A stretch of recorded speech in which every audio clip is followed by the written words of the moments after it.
నమస్కారం. ఆధ్యాత్మిక సుధాసాగరం ధర్మ సందేహాలు కార్యక్రమానికి స్వాగతం.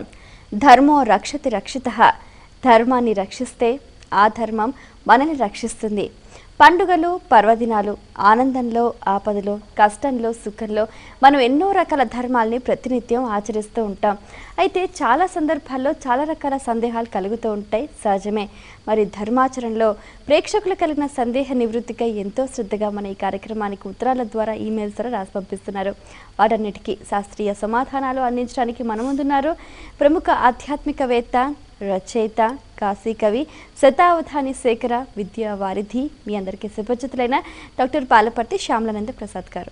వారితో మాట్లాడి మరిన్ని విషయాలు వారి మాటలు తెలుసుకుందాం. ఈనాటి కార్యక్రమాన్ని ప్రారంభిద్దాం. నమస్కారం అండి.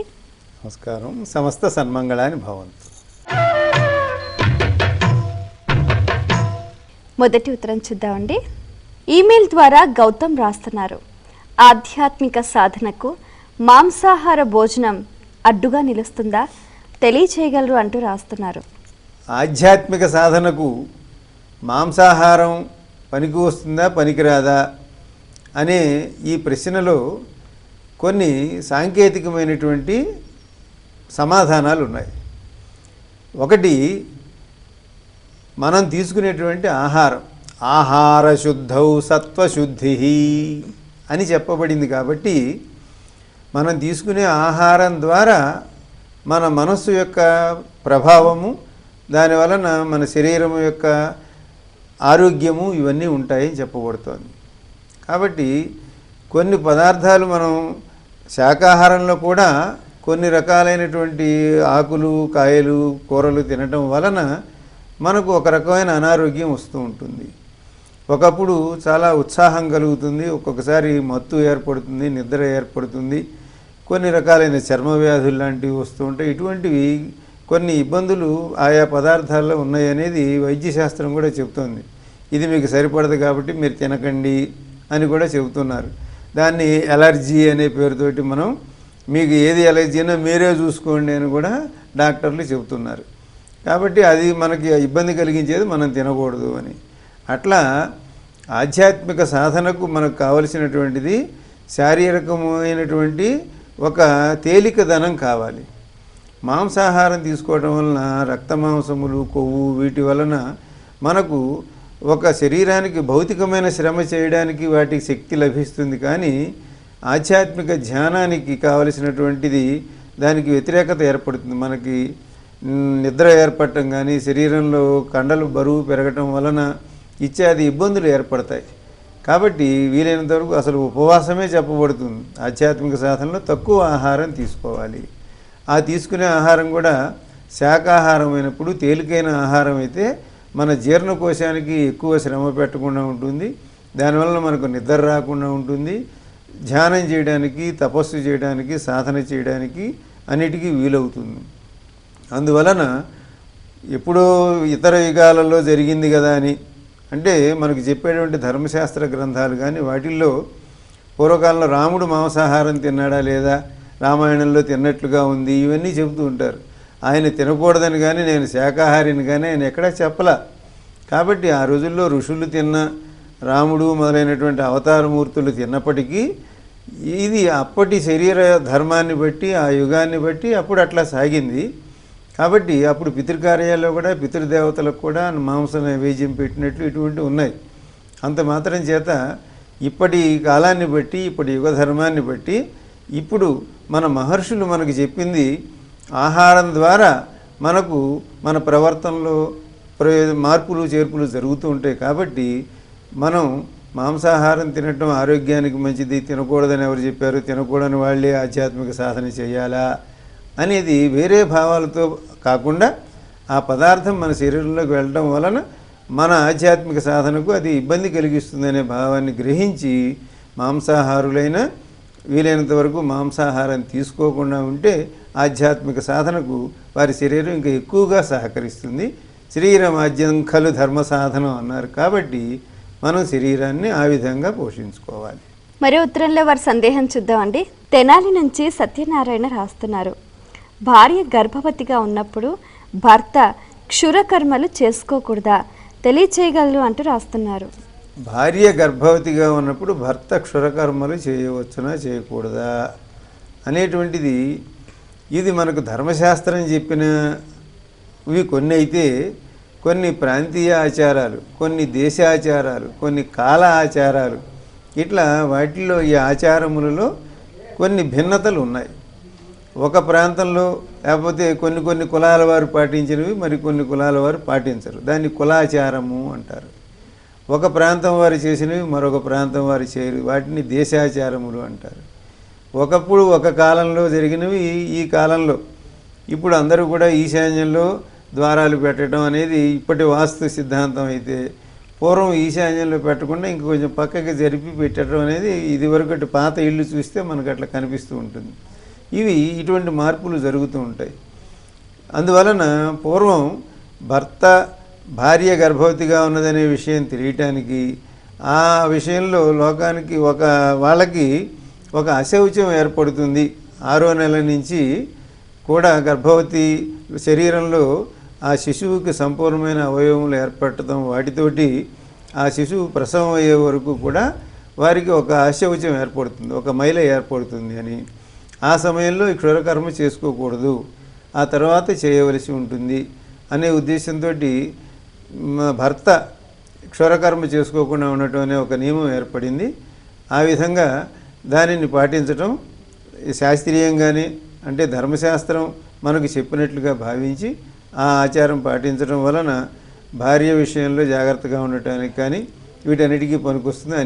ఎన్నో రకాలైన ప్రయోజనాలతో ఆ నియమం పెట్టబడింది కనుక భార్య గర్భవతిగా ఉన్నప్పుడు భర్త క్షురకర్మలు చేయించుకోకూడదు. మరి ఉత్తరం చూద్దామండి. హైదరాబాద్ నుంచి సుబ్రహ్మణ్యం రాస్తున్నారు, జపమాల ధారణమాల రెండు వేరువేరుగా ఉండాలా, తెలియచేయగలరు అంటూ రాస్తున్నారు. జపమాల ధారణమాల ఈ రెండు వేరువేరుగా ఉండాలి. ఎందుకంటే మనకి పూజా గృహంలో లేకపోతే మనం ఎక్కడైతే జపం చేస్తున్నామో అక్కడ మాత్రమే జపమాల జపం కోసం మాత్రమే ఉపయోగపడుతుంది. ధారణమాలను మనం మెడలో వేసుకుంటాం, చేతికి కట్టుకుంటాం, ఏదో చేస్తూ ఉంటాం. దీని ప్రయోజనం వేరు, దాని ప్రయోజనం వేరు. మనం రోజు జపం చేయటం వలన ఆ జపం చేసేటువంటి యొక్క ప్రభావం ఈ జపమాలికలో ప్రవేశిస్తుంది.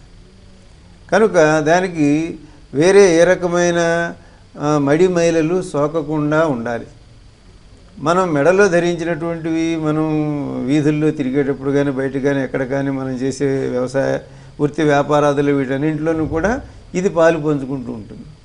కాబట్టి దీనిని మనం ధరించేది దాంట్లో ఉండే ప్రభావం చేత మన శరీరానికి ఆరోగ్యం కానీ మనకు మంచి ఫలితాలు కలగటం కోసం రుద్రాక్షలు కానీ తులసి పూసలు కానీ ఇటువంటివి మనం ధరిస్తూ ఉంటాం. ఇవి ఇందుకోసం చేసేవి. కానీ అనుష్ఠానం జపం చేసేటువంటి దాని ఫలితం మనం ఒక మంత్రాన్ని జపం చేస్తున్నామంటే, అనుష్ఠానం చేస్తున్నామంటే దాంట్లోంచి ఉద్భవించేటువంటి శక్తి ఈ జపమాలికలో ప్రవేశిస్తుంది. కాబట్టి దానిని అక్కడే ఉంచాలి, ఒక చోట ఉంచాలి. మళ్ళీ మనం జపం చేసేప్పుడు మాత్రం దాన్ని అందుకోసం మాత్రమే ఉపయోగించాలి. కాబట్టి జపమాల వేరు, ధారణమాల వేరుగా ఉంచాలి. దీంతో జపం చేస్తే ఏమవుతుంది, మనం లెక్క చూసుకోవడానికే కదా అని అనుకోకూడదు. జపమాల యొక్క ఉద్దేశం కేవలం లెక్క చూడటమే కాదు. ఈ వేలిలో ఉండేటువంటి ఒక గ్రహం, ఈ వేలిలో ఉండే ఒక గ్రహం, ఇక్కడికి జరిగే రక్త ప్రసారం, దాన్ని మనం ఇట్లా పట్టుకుని దీన్ని జపం చేసేటప్పుడు ఇట్లా కదిలించడం ద్వారా వీటన్నిటికీ ఎన్నో వెనకాల సాంకేతికమైనటువంటి శాస్త్రీయమైనటువంటి విషయాలు ఉన్నాయి. కాబట్టి లెక్క చూడటానికే కదా అనే ఉద్దేశంతో కాకుండా జపమాల వేరుగా ధారణమాల వేరుగా ఉంచండి. జపమాలతో జపం చేయండి, ధారణమాల మెడలో వేసుకోండి. ఉత్తరం చూద్దామండి. శ్రీకాకుళం నుంచి గాయత్రి రాస్తున్నారు, గుడిలో ముందుగా ధ్వజస్తంభాన్ని ఎందుకు మొక్కుతారు, తెలియచేయగలరు అంటూ రాస్తున్నారు. ఆగమ శాస్త్రం అనేది ఒక శాస్త్రం. అంటే అసలు దేవాలయాలు ఎందుకు, దేవాలయాలు అట్లాగే ఎందుకుంటాయి? మామూలుగా మనం ఇల్లు కట్టుకున్నట్టుగా 3 గదులు 6 గదులతోటి డబుల్ బెడ్రూమ్, త్రిబుల్ బెడ్రూమ్ ఈ పద్ధతిలో కాకుండా దేవాలయాన్ని అట్లాగే ఎందుకు అనేదానికి ఆగమ శాస్త్రం అనేది దేవాలయ నిర్మాణానికి ఒక శాస్త్రం ఉంది. ఈ శాస్త్రం ప్రకారం దేవాలయం గర్భాలయంలో మనం ప్రతిష్ఠించేటువంటి విగ్రహానికి ఎన్నో అధివాసాలు జరుగుతాయి, ఎంతో అనుష్ఠానం జరుగుతుంది. ఆ ప్రభావంతో ఆ రాతితో చేసినటువంటి ఒక విగ్రహానికి ఎంతో శక్తి లభిస్తుంది. దానిని ఆ యంత్రం మీద దాన్ని ప్రతిష్ఠిస్తారు. ఆ ప్రతిష్ఠించినటువంటి ఆ యంత్రంలోకి ఈ విశ్వమంతా వ్యాపించి ఉన్నటువంటి పరబ్రహ్మం మనం ఒక రూపంగా ఆరాధిస్తున్నాం. దీన్ని సాకారమైన ఆరాధన అంటాం. మనం ఒకరికి ఇష్టమైన వారు శివుడి విగ్రహం, లేకపోతే విష్ణు విగ్రహం, అమ్మవారి విగ్రహం, గణపతి విగ్రహం, ఇట్లా ఏదో ఒక విగ్రహం పెడుతున్నాం. అయితే పరబ్రహ్మమునకు అసలు ఏ రూపము లేదు. ఈ సృష్టి అంతా వ్యాపించి ఉన్నది పరబ్రహ్మం, నిర్గుణ పరబ్రహ్మం.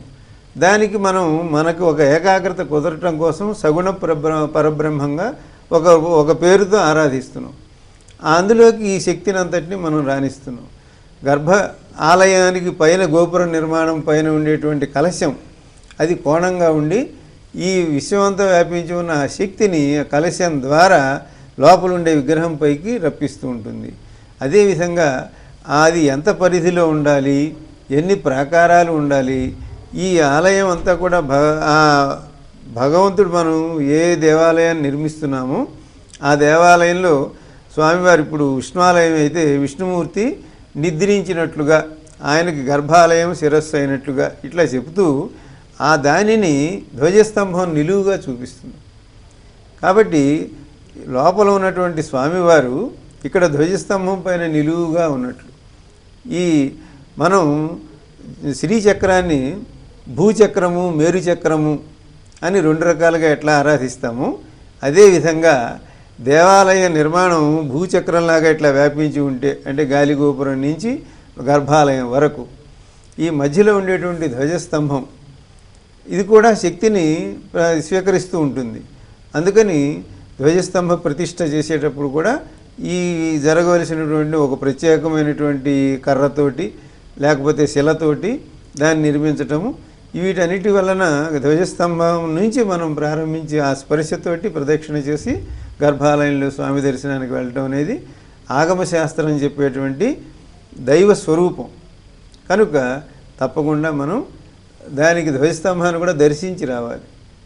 అట్లాగే గర్భాలయంలో స్వామివారిని దర్శించిన తర్వాత మనం వెంకటేశ్వర స్వామిని కూడా విమాన వెంకటేశ్వర స్వామి అని తిరుమల వెళ్ళినప్పుడు పైనుంచి చూపిస్తుంటారు. విమాన వెంకటేశ్వర స్వామిని దర్శించడం అంటే ఏమిటనమాట, ఆ పైన ఉండేటువంటి కలశాన్ని చూడటం అనమాట. ఈ విధంగా ఈ మొత్తం చేత ఆ శక్తిని మనం పొందగలుగుతాం. అందుచేత తప్పకుండా ధ్వజస్తంభానికి దండం నమస్కరించుకుని అక్కడి నుంచి ప్రారంభించి ప్రదక్షిణం చేయాలి. ఆ ధ్వజస్తంభ శిఖరాన్ని కూడా తప్పకుండా మనం దర్శించి నమస్కరించాలి. మరి ఉత్తరం చూద్దామండి. హైదరాబాద్ నుంచి సుమా రాస్తున్నారు. సుమంగళి స్త్రీలు పాపిట ఖచ్చితంగా కుంకుమ ధరించాలా తెలియచేయగలరు అంటూ రాస్తున్నారు. సౌమంగళ్యానికి అదొక చిహ్నంగా చెప్పబడింది. కాబట్టి నుదుట్లో పాపిట్లో కుంకుమ ధరించినటువంటి వారు వివాహిత స్త్రీలు అనేటువంటి ఒక సంకేతం. ఇక్కడ మనకు ఈ పాపిట్లో నుంచి అనేక రకాలుగా, అంటే వారు గర్భవతులుగా ఉన్నప్పుడు కానీ వివాహానికి ముందు ఈ పాపిట్లో నుంచి చేసేటువంటి క్రియలు కొన్ని ఉన్నాయి. అట్లా ఒక అడవి పంది ముళ్ళుతోటి వారి మధ్యలో నుంచి దాన్ని ఇట్లా కదిలించడం, స్పృశించడం ద్వారా దానిని సీమంతము అని అంటూ ఉంటారు మనకి. అంటే గర్భవతులైన స్త్రీలకు ఒక పండుగలాగా ఇప్పుడు జరుపుతుంటారు. కానీ అసలు శాస్త్రీయమైనటువంటిది సీమంతము అంటే ఈ పాపిటి మధ్యలో ఉండేటువంటి చోటు అన్నమాట. అక్కడి నుంచి ఆ అడవి పంది ముళ్ళు అక్కడ స్పృశించడం ద్వారా లోపల గర్భానికి సంబంధించిన ఇబ్బందులన్నీ తొలగి సుఖప్రసవం అయ్యేందుకు గాను చేసేటువంటి ఒక వైదికమైనటువంటి కార్యక్రమం అది. కనుక ఇది మనకు మన ఆజ్ఞాచక్రం, కనుబొమ్మల మధ్యలో ఆజ్ఞాచక్రం ఉంటుంది మనకి, ఆ పైన సహస్రారం ఉంటుంది. ఆ రెండింటికి ఆ ప్రాంతంలో ఈ కుంకుమ ఇది తగిలించడం ద్వారా వారికి సౌమంగళ్యం అనేది ఏర్పడుతుంది. వారు నూరేళ్ళు వారు సుఖంగా ఉంటారు, వారి భర్త క్షేమంగా ఉంటారు. ఇది మాంగళ్యతంతుననేనా మమ జీవన హేతున అని మాంగళ్యధారణ సమయంలో చెప్పేటువంటి ఈ మంత్ర శ్లోకం ఎలాంటిదో అదేవిధంగా ఇద్దరి క్షేమానికి అది పనికి వస్తుంది, అటువంటి పవిత్రమైనటువంటి ప్రదేశం అని దాని గురించి మనకు ఎన్నో కథలు కూడా ఉన్నాయి. సీతమ్మవారు అక్కడ సింధూరం పెట్టుకోవటం వలన ఎక్కువగా శ్రీరాముడు సీతాదేవిని ఇష్టపడుతున్నాడనే ఉద్దేశంతో హనుమంతుడు ఒళ్ళంతా సింధూరం పూసుకున్నాడని ఇప్పుడు అన్ని చోట్ల మనకు ఆంజనేయ స్వామి వారి గుళ్ళో ఆయనకు ఒళ్ళంతా సింధూరం అది పూస్తూ ఉంటాం. అందువలన ఈ సింధూరం అనేది సౌమంగళ్యానికి, పాతివ్రత్యానికి ఒక సంకేతంగా చెప్పబడుతున్నది. దీంట్లో ఉండేది వారికి శారీరకమైనటువంటి ఆరోగ్యాన్ని కలిగించేటువంటి లక్షణం కనుక నుదుట వారి సింధూరాన్ని ధరించడం అనేటువంటిది, పాపిట్లో బొట్టు పెట్టుకోవడం అనేది చాలా అత్యవసరమైనటువంటి అంశం. మరి ఉత్తరం చూద్దామండి. విజయవాడ నుంచి శ్రీధర్ రాస్తున్నారు, వ్రతాల్లో పూజించిన పసుపు గణపతిని తరువాత ఏం చేయాలి తెలియజేయగలరు అంటూ రాస్తున్నారు. ఏ పని చేయాలన్నా మనం తప్పకుండా ముందు విఘ్నేశ్వర పూజ చేయాలి. అది చేసిన తర్వాతనే మిగతాది ఏ వ్రతమైనా, ఏ యజ్ఞమైనా, యాగమైనా, దేనికైనా విఘ్నేశ్వర పూజతో ప్రారంభించాలి. ఇటువంటి సందర్భంలో విఘ్నేశ్వరుని అనేక రూపాల్లో పూజించవచ్చు. మన గాణపత్యం మార్గంలో చూసినట్లయితే అనేక రకాలైన రత్న గణపతి, అట్లాగే మరకత గణపతి, ఇట్లా అనేక రకాలైన శిలారూపాల్లో ఉండేటువంటి గణపతి, అనేక రకాలైనటువంటి గణపతుల యొక్క పూజా విధానం ఉన్నది. అయితే హరిద్రా గణపతి అంటాం, పసుపు గణపతిని హరిద్రా గణపతి. వెంటనే పసుపు ముద్ద చేసి అందులోకి స్వామివారిని ఆవాహింపజేసి చకచక షోడశోపచార పూజలతోటి స్వామివారిని పూజించి ఆయనకు ఒక చిన్న బెల్లం ముక్క నైవేద్యం పెట్టేసి నువ్వేం చేసే పూజకి నువ్వు ఏ రకమైన విఘ్నాలు లేకుండా చేయని పెద్ద పని ఆయనకి అప్పచెబుతాం. చిన్న పూజతో ఆయన సంతోష పెడతాం మనం. కాబట్టి హరిద్రా రూపంగా ఉండేటువంటి గణపతి యొక్క ప్రయోజనం ఏంటంటే మనకు క్షేమాన్ని కలిగించడం, విఘ్నములు లేకుండా చేయటం. అందువలన ఆ హరిద్రా గణపతికి ఉద్వాసన చెప్పగానే ఇంకా దాంట్లోంచి ఆయన వెళ్ళిపోతారు. ఆయన ఆవాహన చేస్తాం, అందులోకి పూజ అవుతుండగానే మళ్ళీ ఆయన్ని మన తూర్పుకి జరిపేస్తాం. తమలపాకులో పెట్టినటువంటి స్వామివారిని మళ్ళీ పునరాగమనాయచ, మళ్ళీ ఈసారి పిలిచినప్పుడు రా, ఇప్పుడు వెళ్ళిపో అంటాం. అప్పుడు అది మళ్ళీ మామూలు పసుపు ముద్ద అయిపోతుంది. కనుక దాన్ని మనం పవిత్రంగా నదిలో కలపటం కానీ, తొక్కని చోట పవిత్రమైనటువంటి తులసమ్మలో కానీ, లేకపోతే ఇటువంటి మొక్కల మొదట్లో వేయటం కానీ, లేకపోతే దాన్ని నీటిలో కలిపి మనం ఏదైనా శుభకార్యాలకు ఉపయోగించుకోవడానికి అది పసుపు గణపతి చేయబడింది కాబట్టి అందుకోసం ఉపయోగించుకోవచ్చు. ప్రధానంగా గణపతి అనగానే మనం నీళ్ళలో కలపడం, నిమజ్జనం అనేది ఒకటి బాగా అలవాటైపోయింది కనుక ఆయన భూతత్వానికి సంబంధించిన వాడు కాబట్టి, మూలాధార చక్రానికి సంబంధించిన వాడు కాబట్టి నీటిలో కలిపేస్తే అన్ని దోషాలు తొలగిపోతాయి. మాకు దగ్గరలో నీళ్ళు ఎక్కడా లేవు అనుకున్నప్పుడు దగ్గరలో ఉన్న పూల మొక్కల మొదట్లో కానీ ఎక్కడైనా తొక్కని చోట వేసేస్తే గణపతిని ఇందాకే పంపించేసాం కాబట్టి అది ఔషధిగా ఉండేటువంటి పసుపు మళ్ళీ మట్టిలో కలిసిపోతుంది. మరి ఉత్తరం చూద్దామండి. హైదరాబాద్ నుంచి శిరీష రాస్తున్నారు, పిల్లల పుట్టినరోజులను శాస్త్ర ప్రకారంగా ఏ విధంగా ఆచరించాలి తెలియచేయగలరు అంటూ రాస్తున్నారు. ఇప్పుడు పుట్టినరోజు పండుగ కోసం కొన్ని వేలు లక్షల రూపాయలు ఖర్చు పెట్టి పెద్ద పెద్ద హోటళ్లలోనూ వాటికి పెద్ద పెద్ద బహుమానాలు, పెద్ద ఏర్పాట్లతో వైభవంగా చేస్తున్నారు. అయితే మనకు ఏదో ఒక కారణం, బంధుమిత్రుల్ని కలవటానికి, మన వైభవాన్ని చూపించుకోవడానికి ఏవో కారణాలు అవసరం అవుతూ ఉంటాయి. అటువంటి కారణాల్లో ఇదొకటి.